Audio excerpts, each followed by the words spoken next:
ಎಲ್ರಿಗೂ ನಮಸ್ಕಾರ. ಇವತ್ತು ಚಾನಲ್ಗೆ ಸ್ವಾಗತ. ಎಲ್ಲರೂ ಹೇಗಿದ್ದೀರಾ? ಎಲ್ಲರೂ ಚೆನ್ನಾಗಿದ್ದೀರಾ ಅನ್ಕೊತೀನಿ. ಒಮ್ಮೆ ಆದರೂ ಈ ಥರ ಚಟ್ನಿ ಮಾಡ್ಕೊತೀನಿ, ದೋಸೆ ಜೊತೆಗೆ, ಪಲ್ಯ ಜೊತೆಗೆ ಮತ್ತು ಇಡ್ಲಿ ಜೊತೆಗೆ ತುಂಬ ರುಚಿಯಾಗಿರುತ್ತೆ. ನಾನು ಇಲ್ಲೊಂದು ಅರ್ಧ ಕಪ್ ಆಗೋಷ್ಟು ಶೇಂಗಾ ತೊಗೊಂಡಿದ್ದೀನಿ. ಅದನ್ನು ಶೇಂಗಾ ಕೂಡ ಹುರ್ಕೋತಾ ಇದ್ದೀನಿ. ಅದಾದಮೇಲೆ ಒಂದು ಈರುಳ್ಳಿ ಮತ್ತು ಒಂದು ಬೆಳ್ಳುಳ್ಳಿ ತೊಗೊಂಡಿದ್ದೀನಿ, ಅದನ್ನು ಕೂಡ ಫ್ರೈ ಮಾಡ್ಕೋಬೇಕು. ಹಂಗಾದಮೇಲೆ ಮತ್ತು ಇವಾಗ ಸ್ವಲ್ಪ ಪುಟಾಣಿ ತೊಗೊಂಡಿದ್ದೀನಿ. ಪುಟಾಣಿ ತೊಗೊಂಡು ಅದನ್ನು ಸ್ವಲ್ಪ ಫ್ರೈ ಮಾಡ್ಕೊತೀನಿ. ಅದಾದಮೇಲೆ ಸ್ವಲ್ಪ ಅರ್ಧ ಇಂಚ್ ಆಗೋಷ್ಟು ಶುಂಠಿ ತೊಗೊಂಡು ಅದನ್ನು ಕೂಡ ಫ್ರೈ ಮಾಡಿಕೊಂಡೆ. ಫ್ರೈ ಮಾಡ್ಕೊಂಡಾದಮೇಲೆ ಒಂದು ಟೊಮೆಟೊ, 2 ಮೆಣಸಿನ್ಕಾಯಿ ಅದನ್ನು ಕೂಡ ಸ್ವಲ್ಪ ಫ್ರೈ ಮಾಡಿಕೊಂಡು ಇವಾಗ ನಾನು ಈ ಚಟ್ನಿನ ಇಲ್ಲಿ ಮಿಕ್ಸ್ ಮಾಡ್ಕೋಬೇಕು.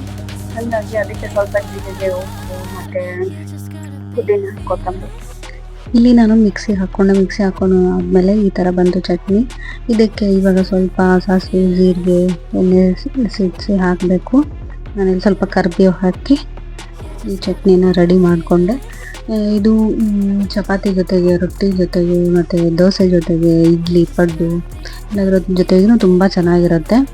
ಈ ರೆಸಿಪಿನ ಒಮ್ಮೆ ಆದರೂ ಟ್ರೈ ಮಾಡಿ ನೋಡಿ, ಹೇಗೆ ಬಂತು ಅಂತ ಕಮೆಂಟ್ ಮಾಡಿ. ಆ್ಯಂಡ್ ಇಂದಿನ ವಿಡಿಯೋಗೆಲ್ಲ ಒಳ್ಳೆ ಕಮೆಂಟ್ ಮಾಡ್ತಾ ಇದ್ದೀರಾ. Thank you so much. ಎಲ್ರಿಗೂ ಇದೇ ರೀತಿ ಸಪೋರ್ಟ್ ಮಾಡ್ತಾಯಿರಿ.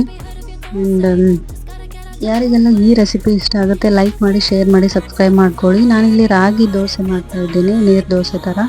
ಹೀಗಾಗಿ ಅದಕ್ಕೋಸ್ಕರ ಈ ಥರ ಚಟ್ನಿ ಮಾಡಿದ್ದೆ. ನಮ್ಮ ಮನೆಯಲ್ಲಂತೂ ತುಂಬ ಖುಷಿಪಟ್ಟರು, ತುಂಬ ಚೆನ್ನಾಗಿದೆ ಅಂತ ಹೇಳಿದರು. ತುಂಬ ಟೇಸ್ಟಿಯಾಗಿತ್ತು. ಸೊ ಲೈಕ್ ಮಾಡಿ, ಶೇರ್ ಮಾಡಿ, ಸಬ್ಸ್ಕ್ರೈಬ್ ಮಾಡಿ ಚಾನಲನ್ನು.